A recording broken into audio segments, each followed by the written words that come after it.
ಶ್ರೀ ವಿಶ್ವಾವಸುನಾಮ ಸಂವತ್ಸರ ದಕ್ಷಿಣಾಯಣ ವರ್ಷ ಋತು ಭಾದ್ರಪದ ಮಾಸ ಕೃಷ್ಣ ಪಕ್ಷವಾಗಿದೆ. ಈ ದಿವಸ ಬುಧವಾರವಾಗಿರ್ತಕ್ಕಂಥದ್ದು, ಏಕಾದಶಿ ತಿಥಿ, ಪುನರ್ವಸು ನಕ್ಷತ್ರ. ಈ ದಿವಸ ಸೂರ್ಯನ ಸಂಕ್ರಮಣ.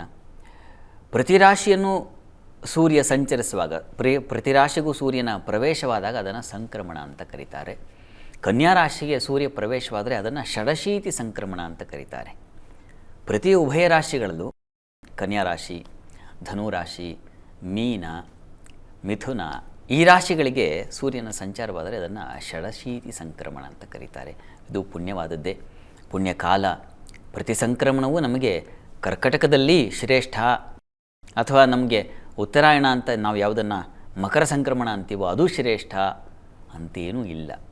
ಪ್ರತಿ ರಾಶಿಗೂ ಬಹಳ ವಿಶೇಷತೆಯನ್ನೇ ಹೇಳಿದೆ. ಸೂರ್ಯನ ಚಲನೆ, ಸೂರ್ಯನ ಕಿರಣಗಳು ಎಲ್ಲವೂ ಕೂಡ ಪವಿತ್ರವಾದದ್ದು, ಪುಣ್ಯತಮವಾದದ್ದೇ. ಈ ದಿವಸ ಪಕ್ಷ ಮಾಸದ ಜೊತೆಗೆ ಸಂಕ್ರಮಣವೂ ಸೇರಿರ್ತಕ್ಕಂಥದ್ದು ತುಂಬ ತುಂಬ ಪುಣ್ಯಕಾಲವೇ, ಅದರಲ್ಲೇನು ಸಂಶಯ ಇಲ್ಲ. ನದಿ ಸ್ನಾನಗಳೆಲ್ಲ ಪವಿತ್ರ ನದಿ ಸ್ನಾನವನ್ನು ಮಾಡ್ತಕ್ಕಂಥದ್ದು, ಸೂರ್ಯನಿಗೆ ಅರ್ಘ್ಯ ಪ್ರದಾನ ಮಾಡ್ತಕ್ಕಂಥದ್ದು, ಇದೆಲ್ಲ ತುಂಬ ಸೂರ್ಯನ ಆರಾಧನೆಯಿಂದ ನಮಗೇನಪ್ಪ ಆಗುತ್ತೆ ಅಂತಂದರೆ ಮೇಧಾಶಕ್ತಿ, ಆರೋಗ್ಯಂ ಭಾಸ್ಕರಾದಿಚ್ಛೇತ್ ಅಂತ ಇಲ್ವ ಇರೋದು. ಹೀಗಾಗಿ ಸೂರ್ಯ ಪ್ರಾರ್ಥನೆ ಮಾಡಿದ್ರೆ, ಪ್ರತಿ ದಿವಸ ನೀವು ಆದಿತ್ಯ ಹೃದಯ ಹೇಳ್ಕೊಳ್ತಾ ಇದ್ದೀರಾ, ಸೂರ್ಯೋಪಾಸನೆಯನ್ನು ಮಾಡ್ತಾ ಇದ್ದೀರಾ ಅಂತಂದರೆ ನಿಮಗೆ ಒಂದು ರೋಗ ಬಾಧೆನೇ ಇರೋಲ್ಲ. ಎರಡನೇದು ಬುದ್ಧಿಶಕ್ತಿ, ಪ್ರಬಲವಾದ ಬುದ್ಧಿಶಕ್ತಿ ಬರುತ್ತೆ. ಮತ್ತು ಇನ್ನೊಂದು ಸೂರ್ಯ ಗ್ರಹರಾಜ ಅಂತ, ನಾಯಕತ್ವ ಅಂತಕ್ಕಂಥದ್ದು ಬರ್ತದೆ. ನೀವು ಯಾವುದೇ ರಂಗದಲ್ಲಿರಿ ಅಲ್ಲಿ ನೀವು ಲೀಡರ್. ಒಬ್ಬ ವಿದ್ಯಾರ್ಥಿಯಾಗಿದ್ದರೆ ಸ್ಕೂಲ್ ಮಾನಿಟರ್ ಆಗಿರ್ತಾನೆ, ಒಬ್ಬ ಸಂಸ್ಥೆಯಲ್ಲಿ ಕೆಲಸ ಮಾಡ್ತಾಯಿದ್ದರೆ ಅವನು ಟೀಮ್ ಲೀಡರ್ ಆಗಿರ್ತಾನೆ, ಇನ್ನು ಯಾವುದೇ ದೇಶ ಸೇವೆ ಜನನಾಯಕತ್ವ ಅಂತಂದರೆ ಅವನು ನಾಯಕನೇ ಆಗಿರ್ತಾನೆ. ಹೀಗೆ ಸೂರ್ಯನ ಉಪಾಸನೆಯಿಂದ ನಮಗೆ ಅಂಥದ್ದೊಂದು ನಾಯಕತ್ವ ಅನ್ನೋದು ಬಂದು ನಮಗೆ ಸೇರ್ಪಡೆಯಾಗುತ್ತೆ. ಇಂತಹ ಸೂರ್ಯ ಈಗ ಕನ್ಯಾ ರಾಶಿಯನ್ನು ಪ್ರವೇಶ ಮಾಡ್ತಾ ಇದ್ದಾನೆ. ಕನ್ಯಾ ರಾಶಿ ಬುಧನ ಉಚ್ಚಸ್ಥಾನ, ಮೂಲ ತ್ರಿಕೋಣ ಸ್ಥಾನವೂ ಹೌದು. ಹೀಗಾಗಿ ಬುಧನಿಗೆ ಸೂರ್ಯನಿಗೆ ತುಂಬ ಪ್ರೀತಿ, ತುಂಬ ಸ್ನೇಹ, ತುಂಬ ಚೆನ್ನಾಗಿದೆ. ಅಲ್ಲಿ ಅಂಥ ಕ್ಷೇತ್ರಕ್ಕೆ ರವಿ ಹೋದಾಗ ಯಾವ ಫಲ ಇದೆಯಪ್ಪ ಅಂತಂದರೆ, ವರಾಹಮಿಹಿರರು ಹೇಳ್ತಾರೆ, ಕನ್ಯಾಸ್ಥೆ ಲಿಪಿ ಲೇಖ್ಯ ಕಾವ್ಯ ಗಣಿತ ಜ್ಞಾನಾನ್ವಿತ ಸ್ತ್ರೀ ವಪುಹು ಅಂತ ಅವರು ಫಲವನ್ನು ಬರೀತಾರೆ.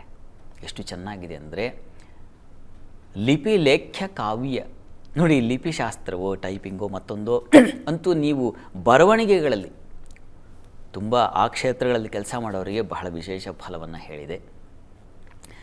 ಕಾವ್ಯ ಯಾವುದೋ ಒಂದು ಉಪನ್ಯಾಸಕರೋ, ಕಾವ್ಯ ಆರಾಧಕರೋ, ಕಾವ್ಯ ಸವಿತಕ್ಕಂಥವರೋ, ಕೇಳ್ತಕ್ಕಂಥವರೋ, ಕುಮಾರವ್ಯಾಸನ ಹಾಗೆ ಆ ಒಂದು ಶಕ್ತಿ ಕೇಳ್ಮೆಯೂ ಆಗಬಹುದು. ಕುಮಾರವ್ಯಾಸನ ಪದ್ಯಗಳನ್ನು ಕೇಳಿದ್ರೆ ಮೈ ಮರೆಯೋ ಹಾಗೆ ಅಂಥದ್ದೊಂದು ಸಂದರ್ಭವಾದರೆ ಏರ್ಪಾಡಾಗುತ್ತೆ. ಇಲ್ಲ ನಾನೇ ಒಂದು ಪದ್ಯ ಬರೆದೆ ಅಂತಕ್ಕಂಥ ಒಂದು ಸಮಾಧಾನ, ಆತ್ಮತೃಪ್ತಿ ಅಂತೀವಲ್ಲ, ಅದೂ ಉಂಟಾಗ್ತಕ್ಕಂಥ ಹಾಗೆ ಕವಿಗಳಾಗಿ ಬುಧ ಬೇರೆ ಇದ್ದಾನಲ್ಲಿ.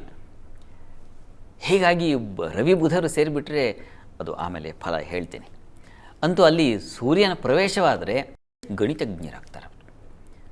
ನೀವು ಯಾವುದನ್ನು ಕಾಮರ್ಸ್ ಕ್ಷೇತ್ರ ಇದೆಯೋ ಆ ಕ್ಷೇತ್ರಗಳಲ್ಲಿ ಕೆಲಸ, ವಿದ್ಯಾರ್ಥಿಗಳಾದಿಯಾಗಿ ಒಬ್ಬ ವಿದ್ಯಾರ್ಥಿಯಾಗಿದ್ದರೆ ಈಗ ಅವನ ಫಲ ಏನಪ್ಪ ಅಂದರೆ ಚೆನ್ನಾಗಿ ಅರ್ಥ ಆಗುತ್ತೆ.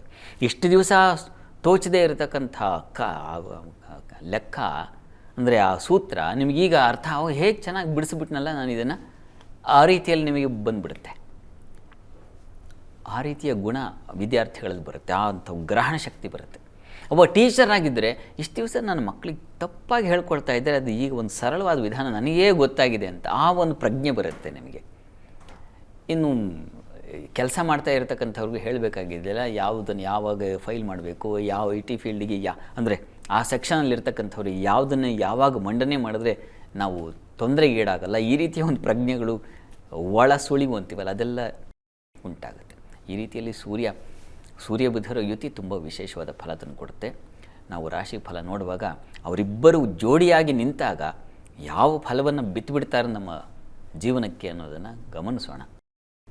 ಅಂತೂ ಇಂಥ ಒಂದು ಒಳ್ಳೆಯ ಫಲವನ್ನು ಸ್ತ್ರೀ ವಪುಹು ಅಂತ ಹೇಳಿದೆ. ವಸ್ತುತಃ ಒಂಥರ ಅಲಂಕಾರ ಸ್ವಭಾವ, ಪುರುಷರಾಗಿದ್ದರೂ ಕೂಡ ಕನ್ನಡಿ ಮುಂದೆ ಯಾಕೆ ಇಷ್ಟೊತ್ತು ನಿಂತ್ಕೊಳ್ತಾ ಇದ್ದಾನೆ ಇವನು ಅಂತ ಅನಿಸುತ್ತೆ. ಆ ರೀತಿಯಲ್ಲಿ ಒಂಥರ ಆ ಸ್ವಭಾವವನ್ನು ತಂದುಕೊಡ್ತಾನೆ. ನೀನು ಸ್ತ್ರೀಯರಾಗಿದ್ದರಂತೂ ಹೇಳಲೇಬೇಕಾಗಿಲ್ಲ, ಕನ್ನಡಿ ಬಿಟ್ಟು ಹೊರಗೆ ಬರೋದೇ ಇಲ್ಲ. ಅಥವಾ ಮೊಬೈಲಲ್ಲಿ ಈಗ ಕನ್ನಡಿಯಲ್ಲಿ ಯಪ್ಪ ಅಂತಂದರೆ ಸೆಲ್ಫಿನಲ್ಲಿ ಆ ರೂಪದಲ್ಲಿ ಮಾರ್ಪಟ್ಬಿಟ್ಟಿದೆ. ಹಾಗೆ ಕೂದಲು ತಿಳ್ಕೊಳ್ತಾನೆ ಇರ್ತಕ್ಕಂಥದ್ದು, ಟಚಪ್ ಮಾಡ್ಕೊಳ್ತಾನೆ ಇರೋದು, ಈ ಥರ ಆಗಿಬಿಡುತ್ತೆ. ಅಂತೂ ಒಂದು ಸೌಂದರ್ಯ, ಒಂದು ರೂಪವನ್ನು ಮತ್ತಷ್ಟು ಪಡಿಸ್ಕೊಳ್ಳೋಣ ಅನ್ನೋ ರೀತಿಯಲ್ಲಿ ಅವರಿಗೆ ಒಂದು ಕಾಂತಿ, ಆ ರೀತಿಯ ಒಂದು ಸ್ವಭಾವ ಬಂದುಬಿಡುತ್ತೆ ಅಂತಲೂ ಇದೆ. ನೋಡಿ, ಸೂರ್ಯ ವಸ್ತುತಃ ರಾಜಗ್ರಹ, ಪುಂಗ್ರಹ. ಅವರಿಗೆ ಆ ಥರ ಆಸಕ್ತಿ ಇರಲ್ಲ. ಯಾವಾಗ ಕನ್ಯಾ ರಾಶಿಯನ್ನು ಪ್ರವೇಶ ಮಾಡ್ತಾನೋ ಆ ರೀತಿಯ ಸ್ವಭಾವ ಬಂದುಬಿಡುತ್ತೆ. ಅದು ಗ್ರಹಗಳ ಸಂಚಾರಕ್ಕೆ ಮತ್ತು ಆ ಕ್ಷೇತ್ರದಲ್ಲಿರ್ತಕ್ಕಂಥ ಪ್ರಭಾವ. ಹಾಗೂ ಒಳಗಾಗ್ತೀವಿ. ನಾನು ಹೊರಗೆ ಹೇಗೋ ಇರಬಹುದು, ಆದರೆ ಹೇಳುವ ಸಂದರ್ಭದಲ್ಲಿ ಹೀಗೆ ಇಲ್ಲಿ ಕೂತಿದ್ದೀನಿ ಅಂದಾಗ ನನ್ನ ವರ್ತನೆ ಬೇರೆ ರೀತಿಯಲ್ಲಿ ಇರಬೇಕಾಗತ್ತೆ. ಮನೆಯಲ್ಲಿರ್ತಕ್ಕಂಥದ್ದು ಬೇರೆ, ಎಲ್ಲರಿಗೂ ಇದು ಅನ್ವಯ ಆಗುತ್ತೆ. ನೀವು ಮನೇಲಿ ಹಾಗೆ ಇರ್ತೀರ, ಹೊರಗೆ ಹೇಗೆ ಇರ್ತೀರ? ಹೊರಗೆ ಅಖಾಡ ಅದು. ಆಫೀಸಿಗೆ ಬಂದ ಕೂಡಲೇ ನೀವು ಹೇಗೆ ವರ್ತಿಸ್ತೀರ, ನಿಮಗೊಂದು ಚೌಕಟ್ಟು ನಿರ್ಮಾಣ ಆಗಿಬಿಡುತ್ತೆ. ಅದೇ ನೀವೊಂದು ಸಿನಿಮಾ ರಂಗಕ್ಕೆ, ಆ ಒಂದು ಥಿಯೇಟ್ರಿಗೆ ಹೋಗಿ ಕೂತಾಗ ನಿಮಗೆ ಕೇಳೋರು ಯಾರು, ನಿಮ್ಮದೇ ಆದಂಥ ಒಂದು ಸ್ವೇಚ್ಛೆ ಬಂದುಬಿಡುತ್ತೆ. ಹಾಗೆ ಒಂದೊಂದು ಸ್ಥಳ ನಮಗೆ ಒಂದೊಂದು ಚೌಕಟ್ಟನ್ನು ಏರ್ಪಾಡು ಮಾಡುತ್ತೆ. ಆ ರೀತಿಯಲ್ಲಿ ಇಷ್ಟು ದಿವಸ ಇದ್ದಂಥ ಸೂರ್ಯ ಬೇರೆ, ಕನ್ಯಾ ರಾಶಿಯಲ್ಲಿ ಸೂರ್ಯ ಸಂಚಾರ ಮಾಡುವಾಗ ಮೃದುವಾಗಿಬಿಡ್ತಾನೆ ಸ್ವಲ್ಪ. ಆ ರೀತಿಯ ಫಲವನ್ನು ಹೇಳಿದೆ.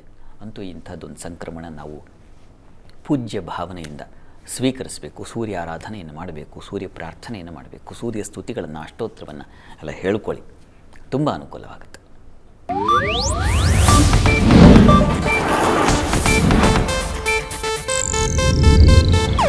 ಇದು ಏಷ್ಯಾನೆಟ್ ನ್ಯೂಸ್ ನೆಟ್ವರ್ಕ್ ಪ್ರಸ್ತುತಿ.